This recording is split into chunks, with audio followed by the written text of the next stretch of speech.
Community Board 4. Good morning, everyone. Happy Valentine's Day. Thomas Alexander, Community Board 4. Good morning. Community Board 5. Community Board 6. Community Board 7. Good morning, Carla Cabrera Carrera, District Manager. Morning, Carla. Community Board 8. Good morning, Farah Q. Rubin, and thank you for accommodating us virtually today, and happy Valentine's Day. Thank you so much. Great to see you, Farah. Community Board 9. Good morning, Loretta Ramburrows, District Director for Bronx Community Board 9. Community Board 10. Good morning, everyone. Matt Cruz, CB10. Community Board 11.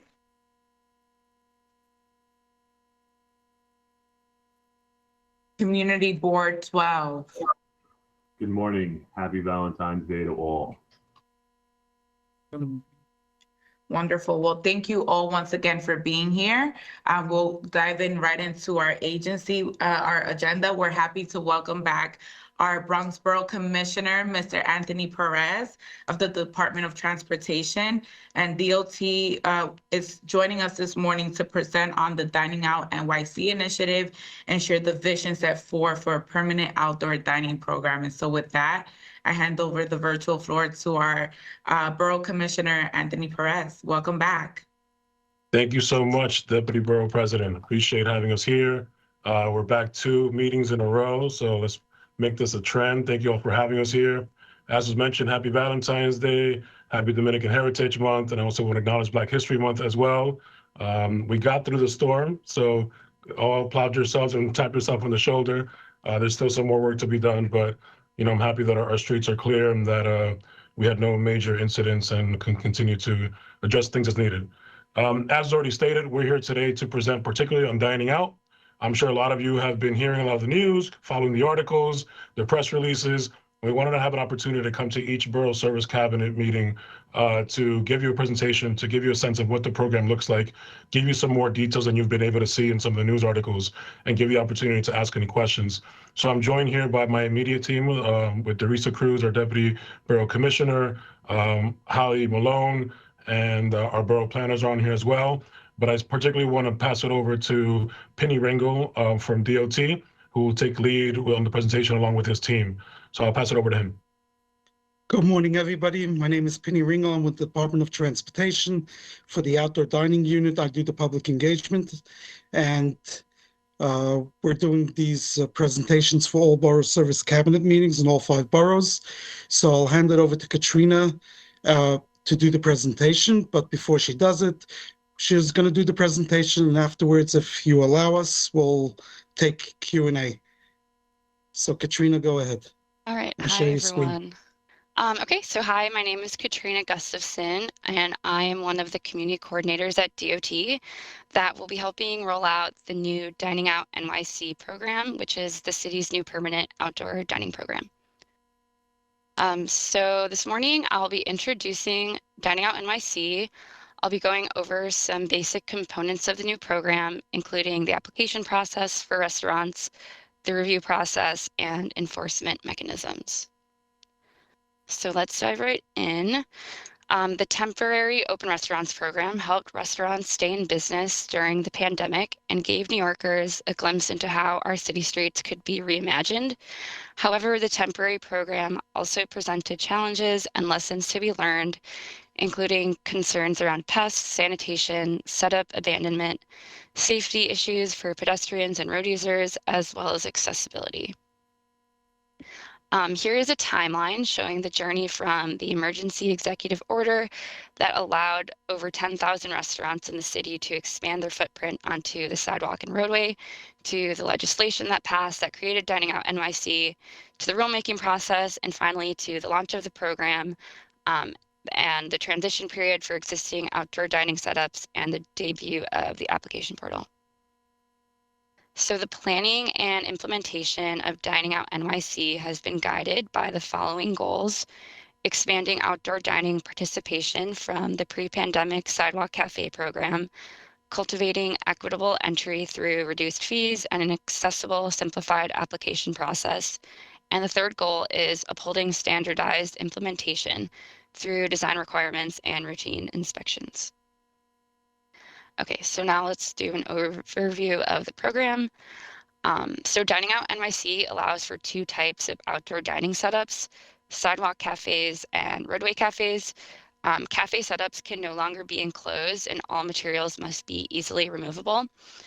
The program also introduces outdoor dining seasonality, which allows for roadway cafes to be active April through November. Sidewalk cafes, however, are allowed to operate year-round. Additionally, DOT has outlined the geography of eligible spaces, which is limited to public sidewalks, public roadways, and sidewalk widening areas. And outdoor dining can exist beyond these 2 spaces, like in the backyards or patios of restaurants or private plazas or private parking lots, but that will not be regulated by this program.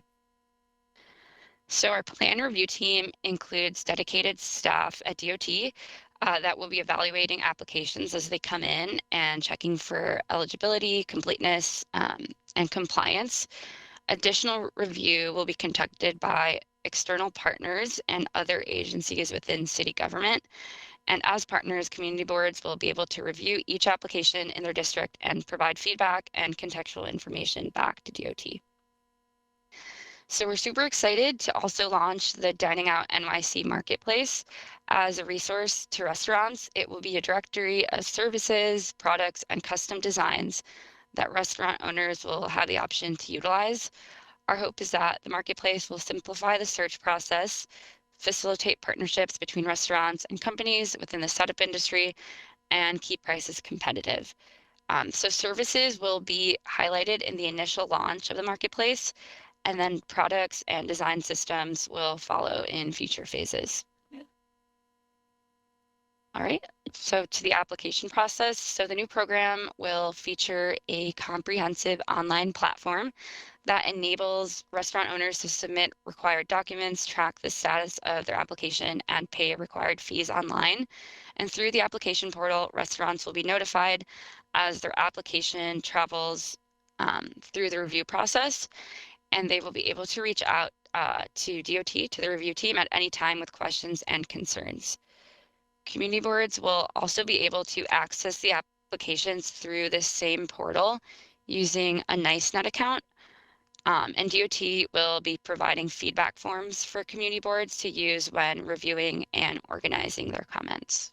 Okay, as with any city-issued license, restaurant owners will be required to submit specific documentation that assists DOT in approving cafe setups. These documents help us verify that the restaurants have insurance, that they have consent from their property owners, a plan for pest control, and that their site plan for a cafe meets our requirements. Restaurant owners will also have to pay a set of fees to participate in the new program, which includes a license fee, a revocable consent fee, which will differ depending on the location and size of a cafe setup, as well as a security deposit.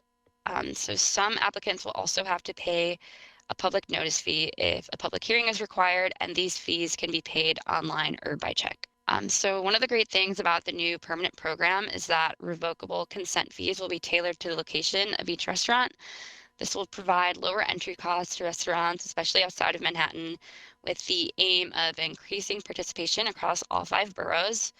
And a searchable fee map is available online so that applicants can see which fee sector they belong in and get a better idea of costs before they apply to the program. So now on to the transition for restaurants that have already been participating in the temporary open restaurants program. These restaurants have until August 3rd to submit an application in order to continue operating their existing roadway or sidewalk cafe setups until they are granted or denied a license for the new program, as long as those setups are in compliance with the temporary program rules.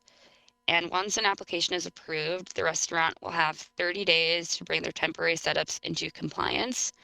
Restaurants that do not apply before August 3rd will have to remove their outdoor dining setups. So now on to the review process. So sidewalk and roadway cafes have similar review processes, but periods for community board review are slightly different. For both sidewalk and roadway, DOT will send community boards a notification once applications have been deemed complete and accurate. But for sidewalk dining applications, community boards have 40 days to hold a public hearing and provide recommendations back to DOT. And for roadway applications, community boards will have a commenting period after receiving the application, and this commenting period will last 30 days. So when reviewing applications, DOT will be looking at the feasibility of the proposed cafe setups. We will be verifying that the siting requirements and clearances are met, along with confirming that cafe setups will not conflict with upcoming roadwork and street improvement projects. The Dining Out NYC rules establish minimum clearances from objects and elements in the roadway and sidewalk. Seen here in the diagram, objects that require clearances include subway entrances, bus stops, crosswalks, and drainage infrastructure, for example.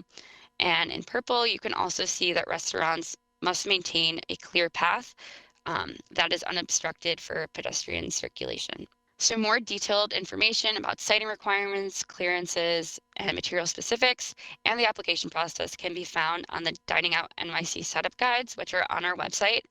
And our website also has a resource page with additional tools for restaurants, including a financial planning tool created by the Department of Small Business Services. All right, and now on to enforcement. So DOT will be conducting inspections after initial installation of cafe setups, and then there will be routine inspections to make sure cafe setups stay in compliance, as well as inspections in response to any complaints about particular cafes. So if a restaurant violates an operational or design requirement, the first offense will result in a corrective action request. They will then have 30 days to correct the violation, and subsequent violations will result in summonses and potentially the suspension or revocation of licenses. So here is a list of common concerns that we will be enforcing either at DOT or with the assistance of other city agencies. We are aware that some of these particular areas that these were particular areas of concern in the temporary program, and we will be working to ensure that participants of Dining Out NYC adhere to the rules as we start rolling it out. All right, so we can start Q&A. Well, before we start Q&A, actually, we have a QR code here that we can that you can scan to join the program's contact list for updates and information. And again, the Dining Out NYC website features a host of materials for restaurant owners, for our program partners and the general public. Thank you so much. Thank you so much, Katrina, for that very detailed presentation. Before we move on to Q&A, I just want to acknowledge some of our other city agencies that are on. We have the Mayor's Office of CAU, Department of Buildings, and the Parks Department on. If I miss anyone, please let me know. And I just want to make sure that I acknowledge you as well. Once again, DOT, thank you for the presentation, but also thank you so much once again for keeping us safe during yesterday's storm. Truly, truly appreciate it. For folks that have questions, please use the raise hand feature, and I will be going through the attendance to ensure that I'm calling on you. So first up, I see Anthony Jordan. Thank you, Madam Deputy. Good morning, Borough Commissioner and team. A question, I don't think it was spoken to in the presentation. What is the maximum amount for curbside spaces? What is the maximum amount of parking spaces that the department is willing to permit on for those type of establishments that are, because given the fact in our borough where there are many recent concerns about with the development of housing and others where there's now a requirement for creation of parking spaces or parking lots to match with that. And so that we're already losing parking spaces with street repairs, et cetera, et cetera. What is the maximum amount or the parking spaces that is being allowed to create these type of structures that already exist in our borough?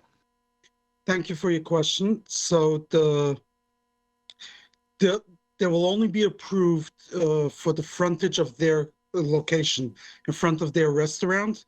They cannot get in the temporary program, you were able to get a sign off from a neighboring property to say, I'm allowing you to extend into my area.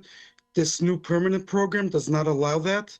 So they can only set up in front of their property, in front of their restaurant or food establishment. And it could be a maximum on the roadway. It's going to be very, very rare, but a maximum of 40 feet. So let's say if somebody has 100 feet, they could get 40 feet. So is there an estimate of how many parking spaces that would consist of? Usually most of these restaurants, the regular small ones are usually about 20 feet, 25 feet. So what is it, 2 spots? 1.5, 2 spots. Yeah, two tight spots. Right. And so while there is some ability, and I think, Madam Deputy, I have one other question, if I may. So while there is a minimum of 2 spots or 1.5 spots, how often is it, you talked about when the department will come to, or other agencies will come to inspect to ensure that that these that they're following the rules and regulations, say according to the permit, et cetera, giving them 30 days to opine upon, or 30 days to fix the correction. Is that with just the DOT, or is that all agencies will give the 30 days for that, for corrections of any violations to the application? So in general, usually if DOT issues a violation, a correction action notice, it will be 30 days.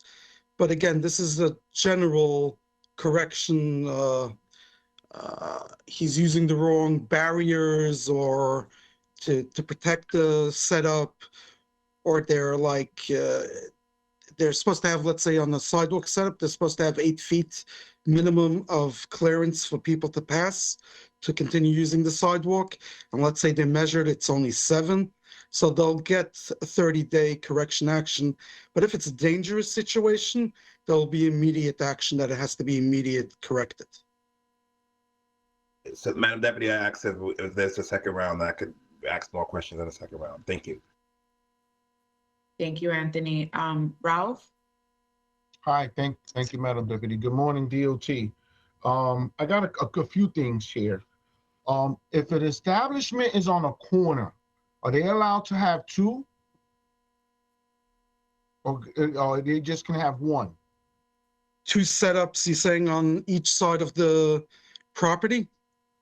Yeah, correct. One on one side of the street, and then whatever the cross street is, another one. Are they allowed to have 2? Yes, they will be allowed to have 2, depending on the size of their frontage and like yeah. Okay. My next question is, let's say the establishment opens in the afternoon, but during the day they have like vendors in it, right? Like people just selling stuff. Is that allowed? No. This is only for the restaurant, the food establishment, to be able to do outdoor dining. There's no storage. This is not a construction place, nothing. Okay. Are they allowed to actually cook in it with like a propane tank or anything like that? No cooking outside, right? So then what's the, can you just give me a refresher on what is actually allowed as far as any type of food or alcoholic beverages? What's the procedure? Are they allowed to just buy drinks outside, or do they need to purchase food? Is there any codes with that? So they're going to need an SLA license for the alcohol beverage, but whatever they sell in their regular restaurant, instead of sitting inside, they'll sit outside. Yes, okay. And they can order whatever the restaurant serves. I know at one point with like dining out, like if you were purchasing alcohol, you need to actually purchase food as well. I just want to know if that's still the case. Like, can someone just sit out there and just purchase alcohol? They don't need to purchase food? So I can jump in on that one. That's something that would be more or less regulated by a different agency. So I'm not sure what the food service rules or regulations are, but I know for outdoor dining setups, the only thing that we're allowing is for people to eat or drink. So not sure about because I know what you're referring to, but I think that's regulated by somebody else outside of DOT. Okay, sounds good. Can I just make a quick comment on that real quick? That I think that you may have been referring to to-go drinks or to-go orders. Those need to be accompanied by food for to-go. Gotcha. But if they're just sitting there, it's perfectly fine. But if they're gonna go, they gotta purchase both, I guess, right? If they're gonna purchase alcohol. And again, that may vary depending on the type of license that you have, the type of state liquor license that you have. Okay. But what you were talking specifically refers to go orders. Okay. I think I took enough time for now. Thank you so much. Thank you. I just want to recognize that that's the voice of our Executive Director of Nightlife, Jeff Garcia, who we'll hear from momentarily. So thank you so much, Ralph, for your question. Up next, George. Good morning. Thank you. So I just had quick questions. These are temporary. So I'm curious. I've seen in Manhattan, not necessarily in my neck of the woods, but some of these sheds, and I know that hasn't gone into effect, but the exact nature of the word temporary. So for example, I've seen DOT do street stripping and then still have the sidewalk shed still set up by the restaurant. If you guys are paving any streets, are the sidewalk sheds supposed to disappear? And that goes across the board for all city agencies. I know these are temporary, so I guess in November when it's supposed to be snowing, these sidewalk sheds are going to be gone. But what if there is a water main break or something that emergency work has to happen? You know, what's the process for these restaurants then? So in the temporary program, there's a lot of stuff happening. That happened. People were building complete structures on the roadways. Some of them did it on the sidewalk too. This new permanent program, there's no more building of all these structures. It's all setups that could be removed. It's a removable setup. There's no enclosures like building these complete, basically they built a whole house in a way, like a whole building on the roadway. That's not happening in the new permanent program. So that's out. Now, if we're gonna do road work, if there's any road projects, it's gonna be very easy for the restaurant, for the establishment to remove that setup, since by end of November, all roadway setups need to be removed anyway. So it's a removable, the new way it's going to be set up, it's a removable setup. It's barriers, tables, chairs, some umbrellas, but it's not anymore all these enclosures with wood, windows, and whatever else they were doing. So that's not happening. All right, thanks. Two more quick questions. Sure. These things are not covered, so you just kind of covered that. And you did say in your enforcement guidelines that noise is going to be an issue, I guess maybe light pollution. How is that enforced? We have some restaurants in my neck of the woods in Woodlawn that people go outside specifically to smoke cigarettes and stuff like that. Now, I know you guys can't traditionally enforce that sort of thing, but I would imagine that the rules that apply inside the restaurant apply in the outdoor areas as well, which means that no smoking should be taking place. Okay, so they should not be smoking in these outdoor anything. In the outdoor setups where the tables, I mean, a person is walking by on the sidewalk, is smoking, you can't do anything about it. But in those setups where they're approved to have a setup, there's no smoking, correct? And you guys enforce that? Like, I can call, and I guess that's my other question. You guys have already established and set up your enforcement team, right? Like we have a full enforcement team, correct?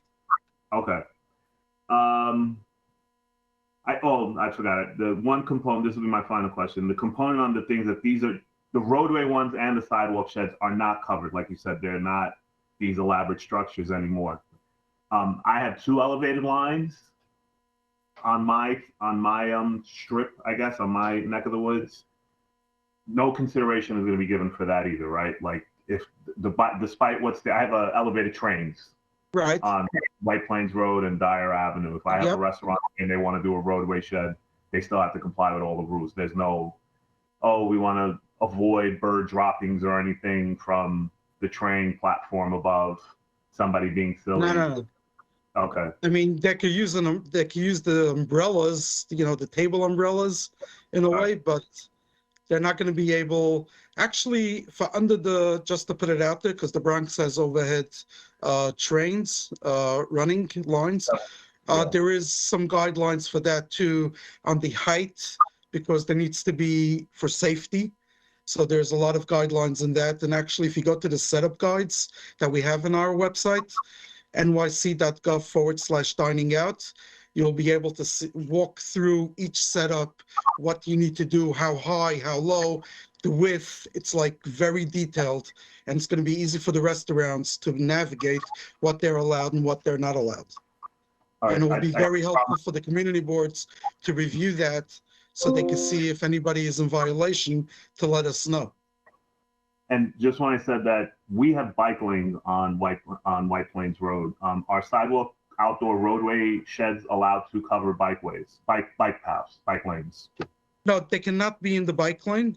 So usually, to my understanding, again, I don't know how the setup is over there at that particular place on the bike lane, but there's usually the floating parking lane. So they'll be able to set up in the floating parking lane, but not in the bike lane. Oh, and for safety purposes, I will look at it, and then this will be my final question. We had an accident in 42nd Street, not but the city saw an accident where actress got hurt really bad, ended up in the hospital because a car went out of control. I've seen these restaurant roadway ones have Jersey barriers on them, not Jersey, those the metal concrete, the concrete barriers. Is there any provision for this, or is it still just the wood structure? No. First of all, there's no more structures. It's setups, because there's no building all of these wood that was happening during the temporary program. There's going to be, on the roadway, they're going to have water-filled barriers. Oh, okay. Very good. Thank you. Wonderful. Moving on. Sorry, I just wanted to clarify that overhead coverings are allowed. So it can't be a fully enclosed structure with like 3 walls, but in addition to umbrellas, you can also have like an overhead covering like by post or something else that's sort of removable. Correct. Sorry. And before we move on to the follow-up question, I just had a follow-up to that. Will DOT provide support to the community boards in terms of the application and the portal? If there are any additional questions, technical assistance with the portal? Yes. Yes. Okay. And I'll put out the email address again for anybody that, first of all, you can reach out to the Borough Commissioners team, but I'll put out the email address directly to us. Is diningout@dot.nyc.gov. Wonderful. And we'll follow up and share the presentation with the contact information as well. We have time for 2 more questions.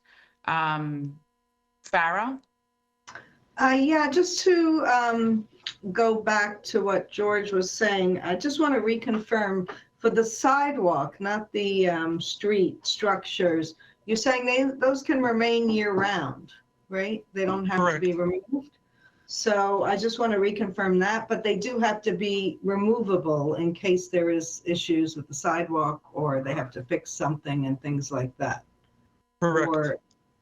Okay, and they can have heat lamps and things like that and lights and all that they can have outside. There is a lot of rules related to the heaters and the lighting. Okay, all right. Thank you. Wonderful. Matt? Thank you, Madam Deputy. For anyone at DOT, is this program a right or a privilege?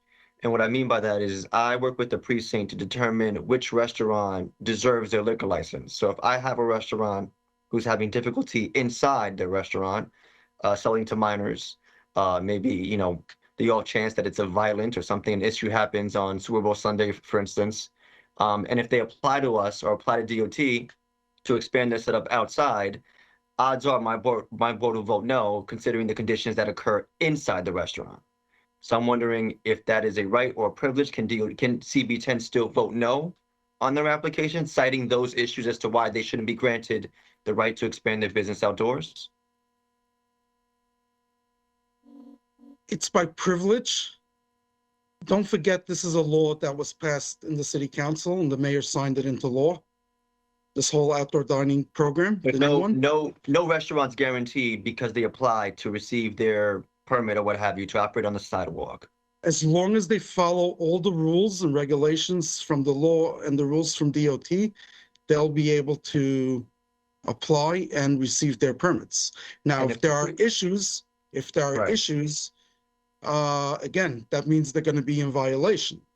And if they're multiple times in violation, I don't know the exact number of what's needed to be in violation, their license is going to be revoked. So my issue is that I presently had a restaurant or bar set up that had 2 shootings during the pandemic, and they applied to have their outdoor. They applied to have their bar have an outdoor space outside, which I thought was hysterical. But if the precinct were to reach out to CB10 and DOT to say, hey, Matt Cruz's restaurant is a bad actor, that should be taken into consideration to not give them the ability to operate on the sidewalk or street. No, it's going to be only by your regulations only, as I presume. Correct. Okay. All right. Well, that's problematic for us as DMs, but as long as they're following the rules. I mean, if there's shootings and that NYPD needs to do their enforcement part. But as long as they're following the rules there and the design of these, what the rules state, there's really nothing. They have a right to get it. That's unfortunate, but thank you. I appreciate it. You're welcome. And I think to Matt's point, in the portal, in the process where the community boards are able to offer recommendations, is that a space where our district managers can offer recommendations? So yes, they could put in, we should be aware of whatever is going on. It will be great to let us know, because we don't know every detail that's going on every block of every community, but that would be helpful. But we need to follow what the rules tell us to do and what the laws told us to do. And given that this is a new program, is there kind of like, I don't know if it's 90 days or months where we can kind of revisit the portal and revisit kind of like the laws that influence the dining out program? Is that an opportunity, Borough Commissioner, that we have to kind of revisit the rules and regulations of this program? The rules and the law needs to be amended by the city council. It was passed by the city council, signing the law. It's not DOT's to decide to change it. Got it. But the application, when somebody files an application, they get the 4-year license. But again, if there are issues and complaints, we'll take that into consideration. As long as they're violating what the rules say, we'll take that into consideration for the future. All right, wonderful. And I do see that we do have a couple of hand raised. If we can do some rapid fire questions. Alina, your hand's been raised for some time.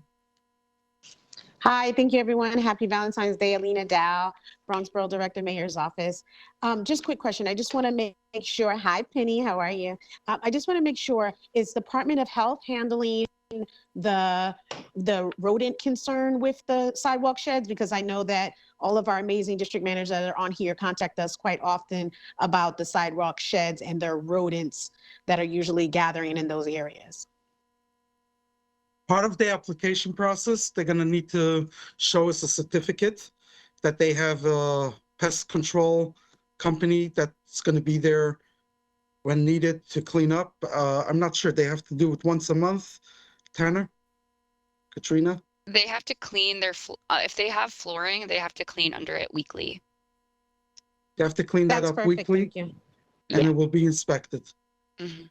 And don't forget, the health department will continue doing their inspections throughout because it's a restaurant and they're licensed by the health department. So they serve food. So they need to be inspected by the health department. Thank you. 2 more questions if we can make them quick. Anthony and Farah. Anthony? Yeah, very quickly, I wanted to when this presentation is sent to us, can we also send the responsibilities of what agencies assist the Department of Transportation with this particular project? Like, what is the role of the Department of Health? What is the role of all the other agencies, so that the community boards know how to hold what agency accountable for services for the implementation to implement, there we go, that this project or this program. I just implore for the Borough President's Office and for our partners in the Department of Transportation, when things like this are implemented because of law, I know the law pretty much just says, you know, we have to have this particular program, but the rules are written by the agencies implementing the program. So I push back on this saying, listen, we have to give everybody this permit because they applied.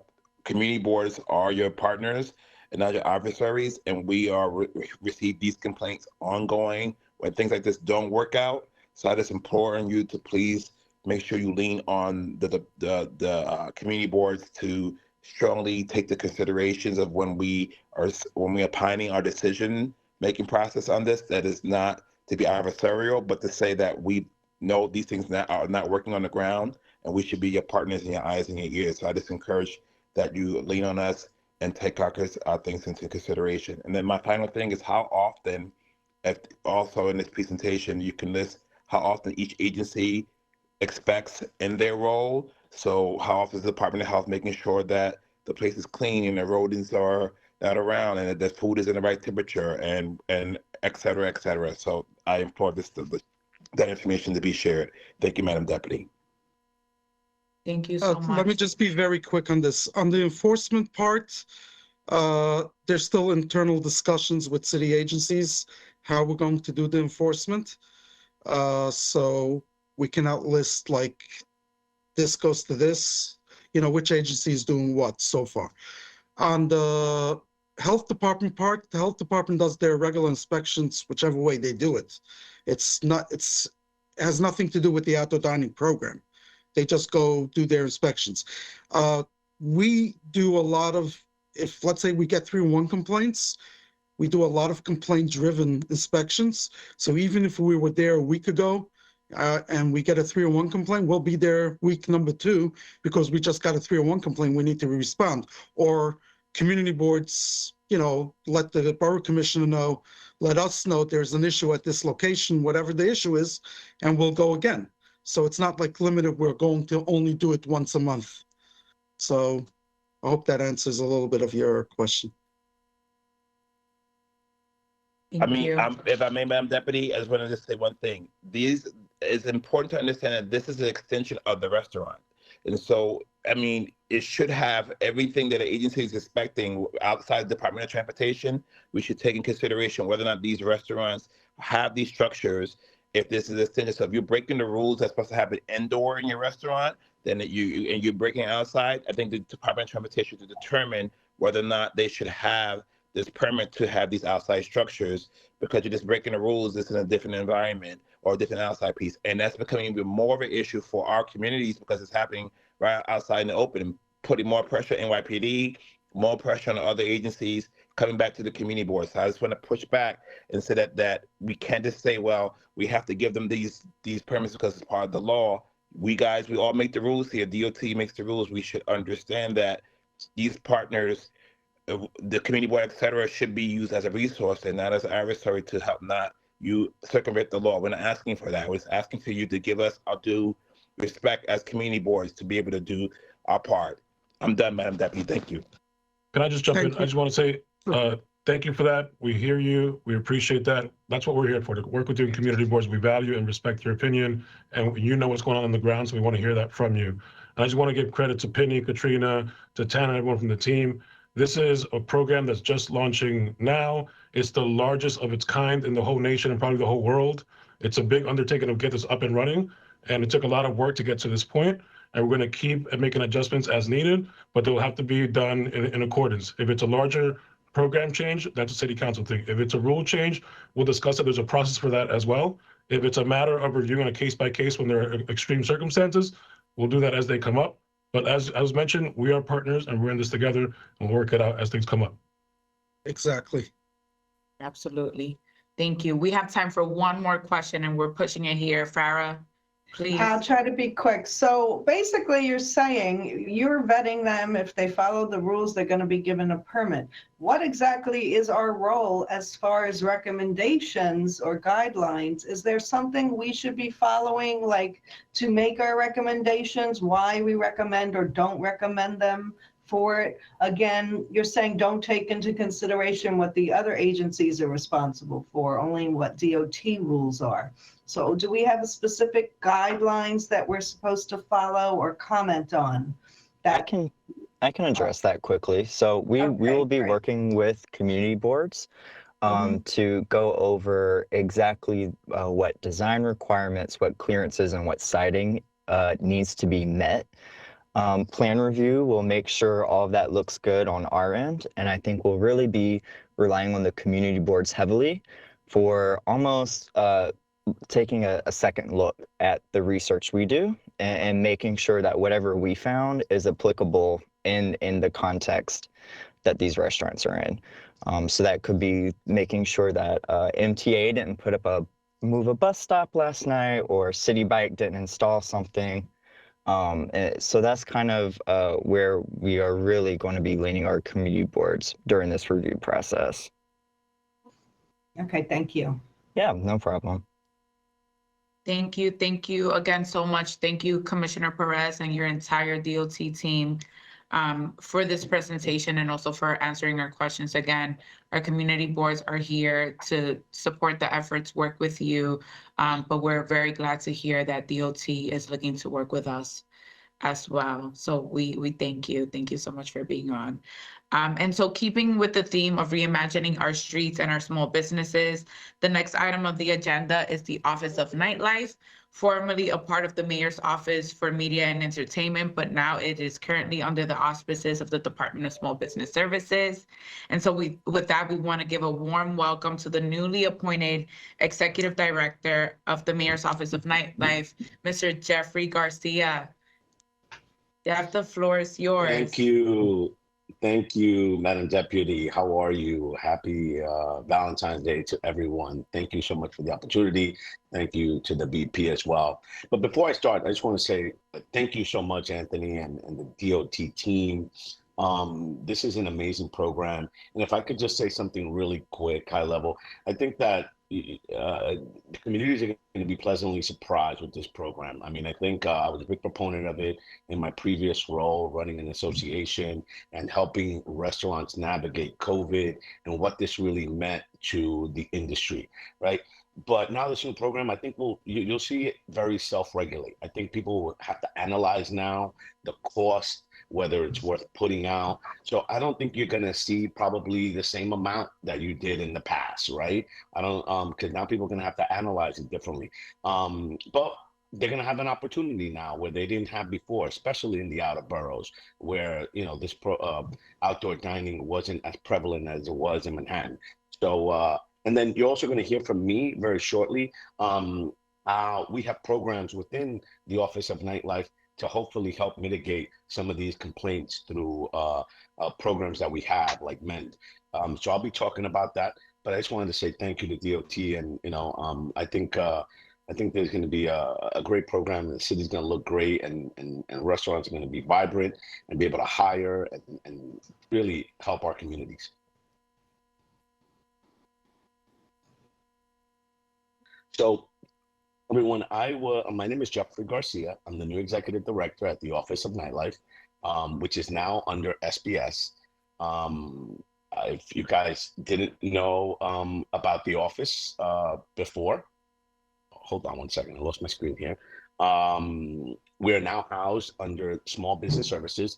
Previously, we were at the Office of Media and Entertainment, but when I came on, the office was moved into Small Business Services because we understand that there's a lot more synergies with that office and the work that we do. I'm excited to be in this position. I just want to tell you a little bit about my background. I was a former law enforcement. I did 20 years with the NYPD, retired as a first grade detective. I retired in 2014.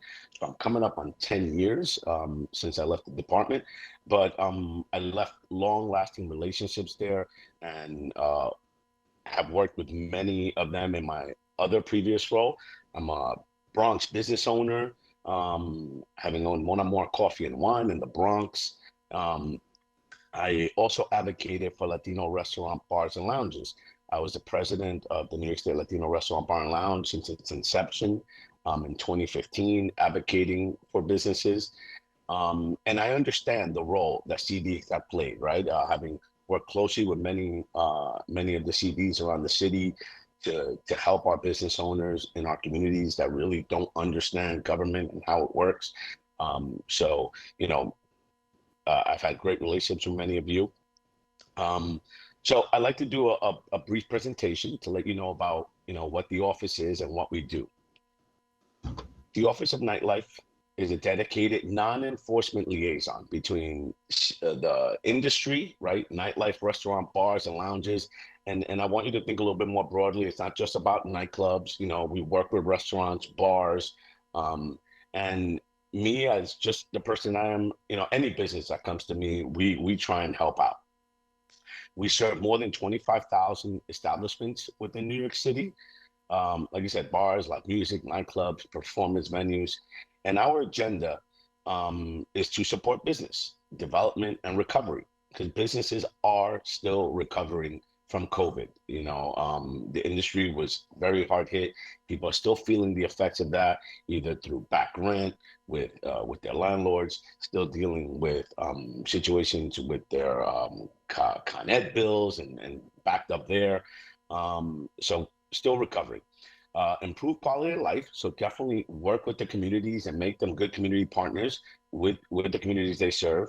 Promote public safety, equity, and harm reduction, and elevate and preserve the nightlife culture. So I'm excited to talk about the programs that we have. Now under SBS, we have programs like the New York City Best Team, which helps them navigate city bureaucracy. We also have free commercial lease assistance under SBS. And we also help them find access to capital, which is very much something very important for many of the industry and many businesses. So when I mentioned earlier about programs that we have that really helps, you know, community boards, precinct, and the community at large is our New York City MEND program. So we know a lot of you deal with quality of life issues, and it often helps residents and businesses navigate that. It was created as an additional tool for helping reduce complaints and improve conditions in those cases to basically, you know, take it off the plate of police and also community boards.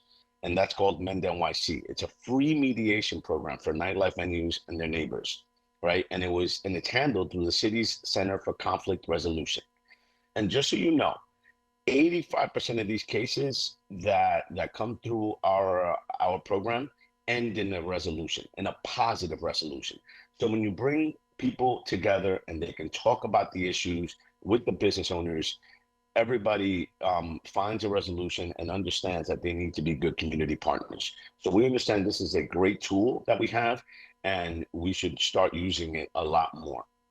And just so you know, the website that's on there, it's nyc.gov/MEND-NYC. And this is not handled by, you know, by me or anybody in my office or city government. These are outside mediators that come in and try and find these resolutions. I want to talk to you about Narcan behind every bar, right? Now, this doesn't mean that we have an issue with, you know, people just overdosing at our establishments. However, we do understand what's going on around the country and our cities with fentanyl and overdoses. So we want to be proactive. And we've established this Narcan behind every bar, and we work with this program with the Department of Health, where they come and train businesses on how to administer Narcan, right? And this program works similarly to like having a first aid kit behind your bar, right? Or a restaurant. And again, we're trying to get even more businesses involved. So your local bodegas, any business that wants to participate can join this program. But specifically when it comes to the Office of Nightlife, we've been really pushing it and encouraging folks in the nightlife industry and restaurants to participate in this program, which I think is, super important, and it could help save a life. And for that as well, we have a website, it's nyc.gov/Narcan behind every bar. We have programs like Night School, which opening and operating a venue can be overwhelming. Together with many partners, we have compiled information and training webinars, the nightlife industry training and education. It's called Night School, and addresses harm reduction, like what we're talking about with Narcan, bystander training, basically to let people know if you see something, say something, businesses and financial practices, active shooter preparedness, and more. And folks can go to that as well. You can let your businesses know about this. It's nyc.gov/night school. So we also prepare March reports. There was a new law pre-pandemic for ONL to introduce reports where and when and why March operations happen. The city has been evaluating this since 2020 to review and revise. And as many suspect, the data shows that these operations are disproportionately impacting communities of colors, and the nighttime raids can be disruptive to business, patrons, and even neighbors. So what we did, right, and what we've been working on in the office since its inception is look for a different way of handling things. And we came up with CURE, right? And last month, we announced it not last month, in actually the end of December with the mayor. And we are going to be working hand in hand with the NYPD. And CURE is an engagement-first approach to resolving incidents and complaints at venue. It ensures enforcement is truly a last resort. So what has changed? ONL is directly involved. The precinct still makes a visit, right, when they're getting chronic complaints. Then they notify us, and then we also contact the venue and set up meetings to understand what is going on and how we can mitigate these issues. If there's no improvement, right, after we make contact, then we notify them that we need to sit with the CO of the precinct. They need to come into the precinct and have a sit down, almost like a, go to the principal's office type of setup. And again, if nothing happens after that, enforcement can still happen based on the complaint that they're getting. If it's noise complaint, it will be NYPD with DEP, and obviously we'll be involved, even though we're not enforcement. We'll be involved in the process like this, and this is what's going to happen if you don't, take care of this and cure this. And there's no joint inspections outside the cure process, meaning if SLA is not necessarily involved, if there's a reason for SLA to be there, then they will not be involved. We also do best practices. If you have seen best practices for nightlife establishments, guidebooks, it was first created in 2006 and updated in 2018, and we're releasing a new update, a 4th edition very soon, to help our businesses thrive. I want to say thank you. Our website is on here. I can also give you my email at jgarcia@sbs.nyc.gov. And for all you to have as well, I can give you my phone number at 646-842-2770. 646-842-2770. Feel free to reach out to me. Also, you can also reach our nightlife email at nightlife@sbs.nyc.gov for any issues related to establishments. And definitely, put on there, what it is, whether it's a noise complaint or whatever it is on the headline, so we know what it's for. So with that, I would like to take any questions that you guys may have. Thank you so much, Jeffrey, for that very detailed presentation. We are looking forward to working with you in your new capacity. Thank you so much. So with that, we'll move on to questions. I see Rafael from CB6. Hello, yes. I had reached out to the SLA about a nightlife establishment that's having chronic noise issues, and they had actually suggested that I use one of the mediation programs offered by Nightlife. I was just kind of confused as to why I would pursue mediation as opposed to enforcing the law. And I'm wondering if you can kind of speak around like what are the advantages of using mediation if a establishment is chronically breaking the noise rules in the city. I think the board really is of the attitude that they should revoke licenses of establishments that cannot follow the law. And I'm wondering if there's any kind of guidance on where mediation might actually be advantageous, or what are the outcomes that we could hope to get out of mediation if someone just blatantly plays music outside all night long and has bar fights and doesn't seem interested in responding to inquiries from the board. Well, I mean, that's what we're here for, right? To hopefully help and mediate that. As another tool, I usually use this phrase for officers, right? Because they wear tool belts, but as another tool in your tool belt. Again, we understand that sometimes, complaints could be very subjective, especially when it comes to noise. You could be within the decibel level and it still be bothersome to somebody, whether it's the bass or some vibration. And I've seen this already in the last few months since being in this position and actually working with folks. I was just in the 3-0 precinct in Uptown Manhattan where somebody was getting noise complaints. And I personally went to the building and went up the stairs and went with the NYPD, and I didn't hear or feel the noises the same way everybody, the complaint was coming in. Now, does it mean that that person may not have an actual reason to call? But again, the person could be actually working within the legal limits of decibel levels, but it still be bothersome to the person making the complaint. So that's where I think mediation comes in and can be very helpful. It could be moving a speaker, moving a bass, something that could be done other than just saying, oh, call SLA and let enforcement and let it be punitive, because that's how they'll answer. I think that at the end of the day, they may not even know what the actual issue is. Are you coordinating with DEP to take level readings? Is that part of what the Nightlife office is doing? We ourselves are not doing those level readings, but definitely we can coordinate with DEP to show up if it's needed. Again, I think that if we can get businesses to understand this is what's happening and this is what the repercussions are, again, coming from a person that was a stakeholder that understands enforcement, understands now from city government what needs to be done. So far, the conversations I've had with folks, they've taken a real different approach and understanding. So I'm hoping I could be helpful to every one of you in helping these businesses understand. Thank you. Thank you. Thank you. Moving on to Matt, and really quickly, I'm stepping away, but handing the baton over to Marisol to handle questions. Thank you. Thank you, Madam Deputy. I'm lamenting the loss of the March operation. That was a great resource for us district managers to, tell the precinct, hey, I heard on the QT that this is an issue here that is worsening. I'm a little nervous to tell my constituents that when they bring an issue to me privately, that they would have to wait 30 days before an inspection might take place to corroborate the issue that they're bringing to my attention.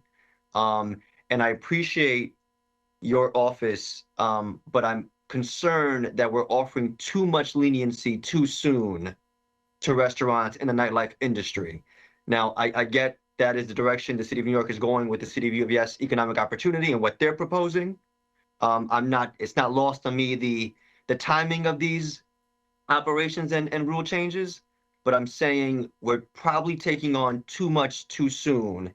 And I'm lamenting that we lost the March operation because I feel it took an instant reaction to get something done for that weekend if that issue was as big of an issue being brought to the community board's office. And lastly, Mr. Garcia, I invite you to my Economic Development Committee meeting next month. I actually sent you an email because I want my board members to know and hear that this is direction the city of New York is going, so that we can keep these things in mind when we are approving liquor licenses.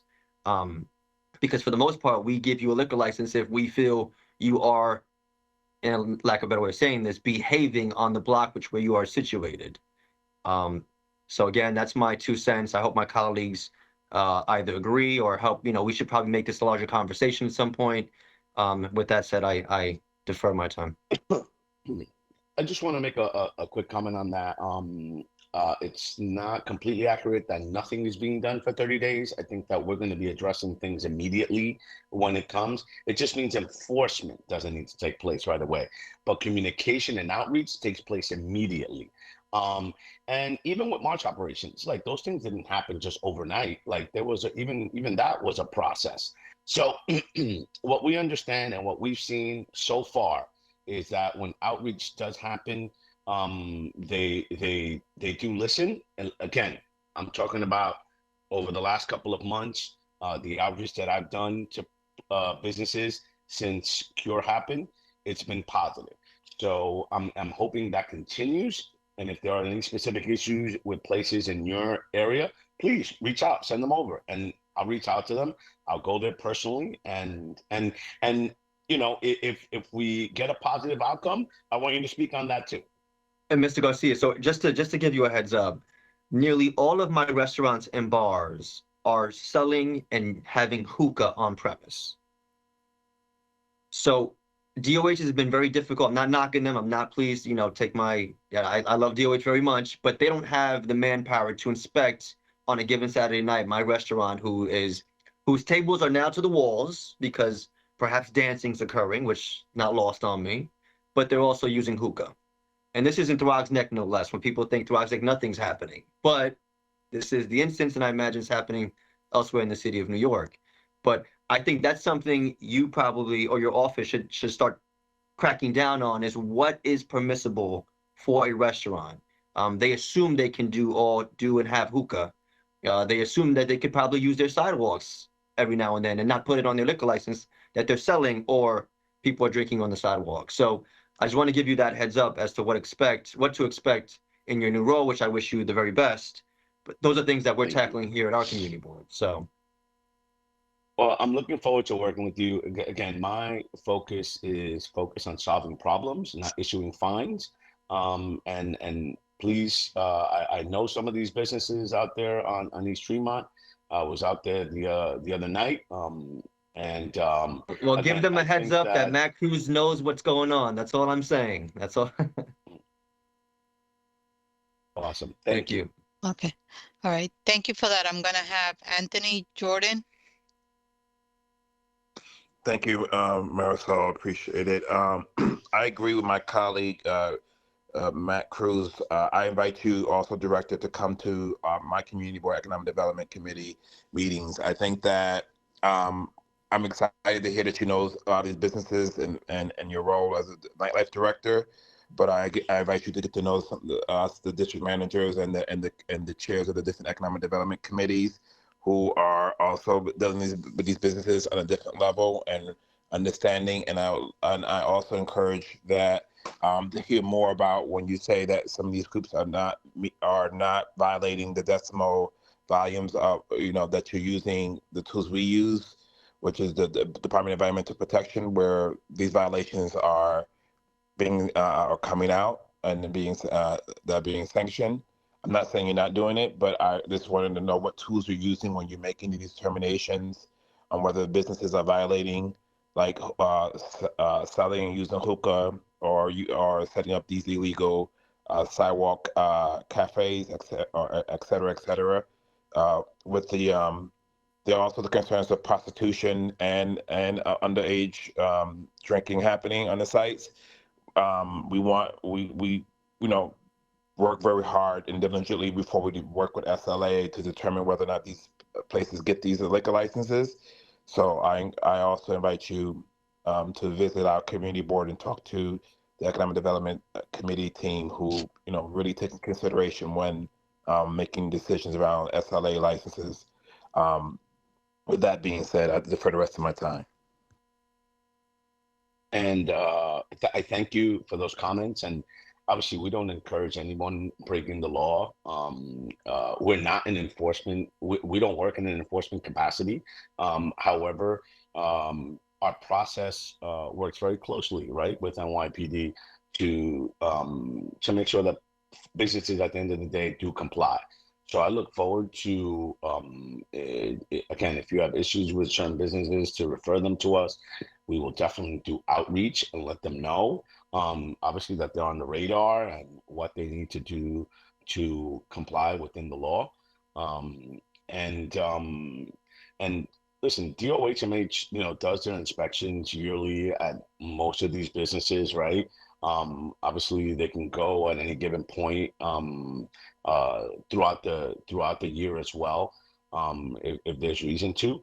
But again, what we want to do is focus on solving these issues and not necessarily finding folks right away or making it punitive. We want businesses to stay open. We understand that open businesses and good community partners is good for public safety, right? Having lights on, especially at night in some of these corridors, is good for public safety. And we want to make sure that we open up more businesses and that we can be good community partners with the ones that do open up. Thank you for that. I believe we have George from Community Board 12. Hey, thank you, Marisol. So, Jeff, I don't envy your position. You're actually very much like us. You're a non-enforcement agency. So I understand you're trying to sell us that you have a role. But I will say that your position has history. You had Ariel Pallets before in that position. I guess she was independent. She wasn't a part of SBS. She didn't really spend a lot of time in the Bronx addressing issues. That position was more Manhattan-based, and I think that was a large disappointment to some of us that have been here for some time. I've been a district manager for 8 years now, and I say this with the context of trying to address budget issues and concerns that face our constituents. Speaking for what our other district managers have said, there were 9,800 noise complaints in Community Board 12 last year alone. 7,500 of them were residential, which is pretty significant. NYPD not doing anything about those. That means that 2,300 were commercial complaints, restaurants, outdoor restaurants, noise complaints. Again, we don't have a lot of club, but I did take what some people have called the mass shooting on White Plains Road about 2 weeks ago. There was an illegal nightclub underground next to the Jimbos. NYPD wasn't aware that White Plains Road is hot. And the thing is, how are you being proactive in addressing these issues? Because the fact that you took away the march, or that this administration, Mayor Adams, wants to be cozy with his friends in the nightlife industry, doesn't want to issue violations, that is the only way for them to behave. I have never once seen even good operators come, because when they come to us for SLA will tell us, oh, hey, this is a bad operator. We want you to write a negative letter against them so that they don't get their license. And we do. And yet they still get their license. So because the NYPD won't reinforce those complaints. So I'm curious, because again, you're in our position, and I feel like maybe you are one of our brethren. What are you doing to proactively go out there, highlighting the places that are the most problematic, using open data? They should be telling you which are the most problematic restaurants in the city that have noise complaints. Maybe that's it. Maybe in the Bronx, you take the data for each of the 12 community boards here and say, hey, I know Rambling House is a problem. I know Beekman's Public House is a problem. I know XYZ is a problem. What are we doing to that and to address it and to proactively do these reach outs? The final thing that I'll say is, again, I'm not aware of any cure process. I've not initiated any because again, we don't necessarily have nightclubs like that. But in speaking with my colleagues across the city, we're part of a working group of district managers. I will say that you're not well received because the cure process has not worked for those district managers that have attempted to do this. And I'm trying to figure out, again, what's the point? Thank you. Thank you. Thank you for those comments. Well, I hope that I think that one, we're a city agency. Like I actually work for city government. So I think that's, when I go to folks and talk to them, I'm coming from them from a city agency. So I'm hoping that comes with some level of weight, right?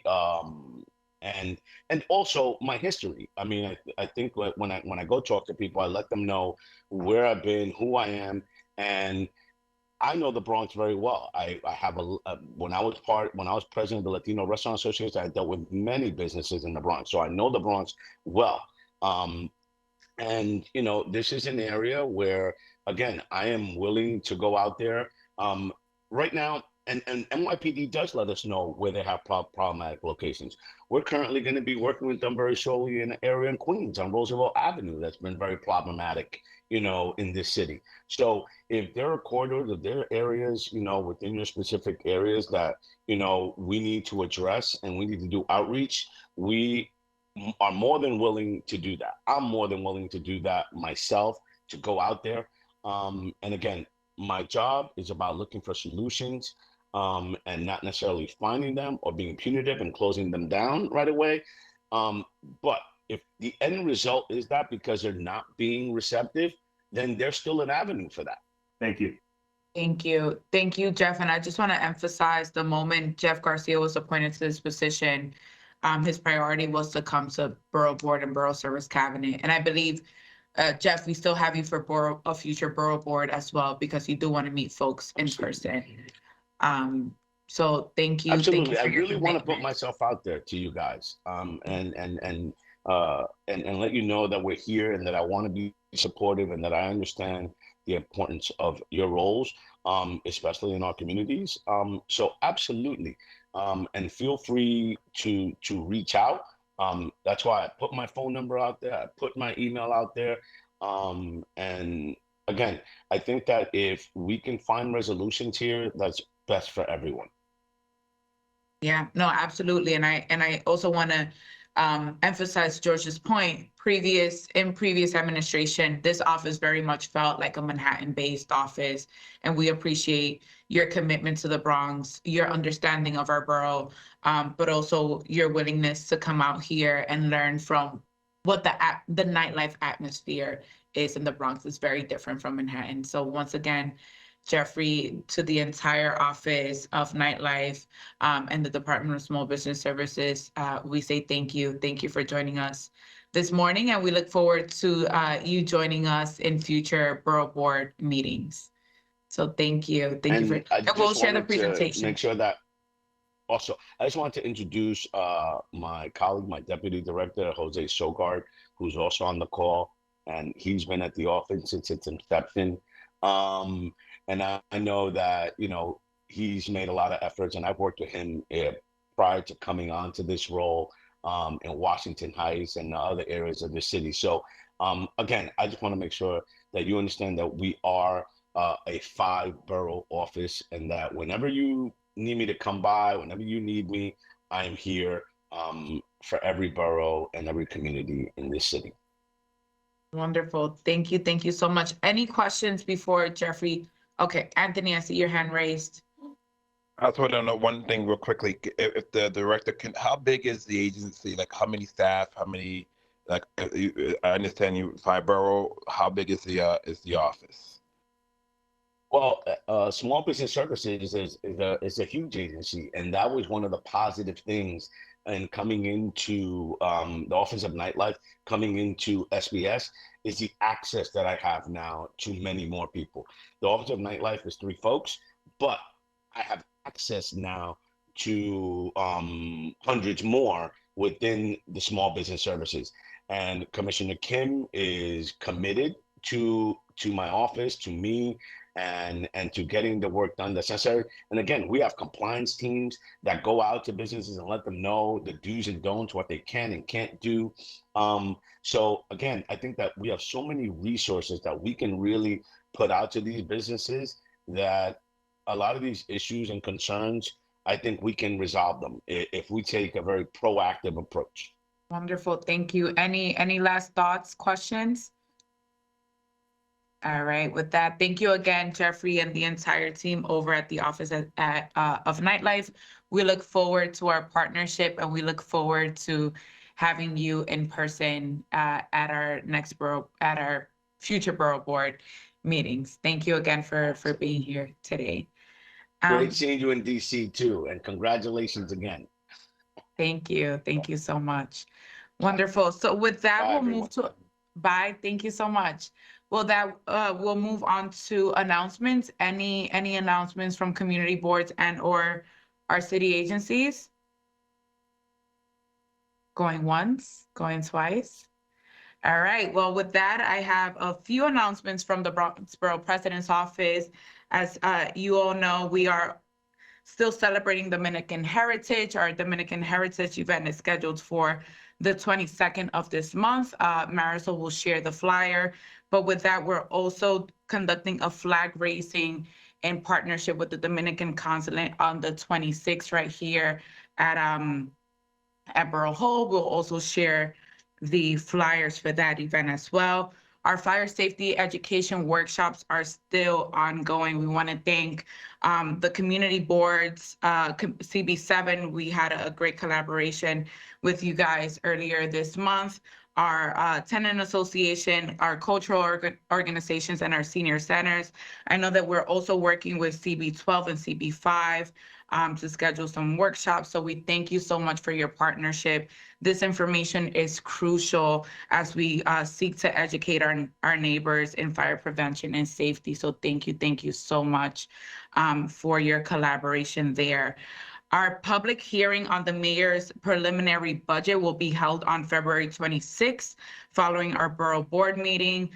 For this upcoming borough board meeting, we'll share the flyer for the mayor's preliminary budget. But I just want to let you all know that the governor's having budget roadshows. As you've seen, the governor's office is partnering with different economic development organizations and different elected officials from the Bronx delegation. This month, they're also partnering with our office. So we will be hosting the governor's budget roadshow for our next borough board meeting. So I look forward to having you all there as well and having your presence and your feedback and voices be heard for that budget roadshow. Before I close, I do see Farah, your hand is raised. Yeah, I'm sorry. I didn't know if I should bring it up here or not, but since you're all here, I did have a question. Maybe it could be answered more clearly. The other night, we unfortunately had to cancel our full board meeting due to the weather conditions, and we really would have preferred to have it virtually, but I have been told by different sources, Borough President's Office, saying that unless the governor declares a state of emergency, that we cannot have it virtually. But then I have been told by others that no, if it's a situation where the mayor or the city is stating you can't, not to go out, then in that instance, we could have it that way. So I just wanted to see if there's any way to clarify that for sure. Yeah. If Kira, if you're on, you're happy to, if you want to answer that question. Yeah. Okay. Hey. Hi, Kira. So I received guidance from the Committee on Open Government this morning. I will send it out to all of you. I did reach out to them yesterday for guidance, and it is different than what they told me from the last snowstorm. So I'm just trying to confirm it from my end. I'll forward it to all the district managers. But basically, if your community board passed a resolution authorizing extraordinary circumstances with video conferencing, only some boards did pass that resolution, and the governor or a local or the chief executive of your county, city, village, or town determines that there's a state of emergency, then you can have a virtual meeting. So again, that is different from the guidance that I was told last month or whenever our last snowstorm was, that it was just the governor. Now it seems like if the mayor called a state of emergency and your board voted to approve hybrid meetings, then you could have met virtually.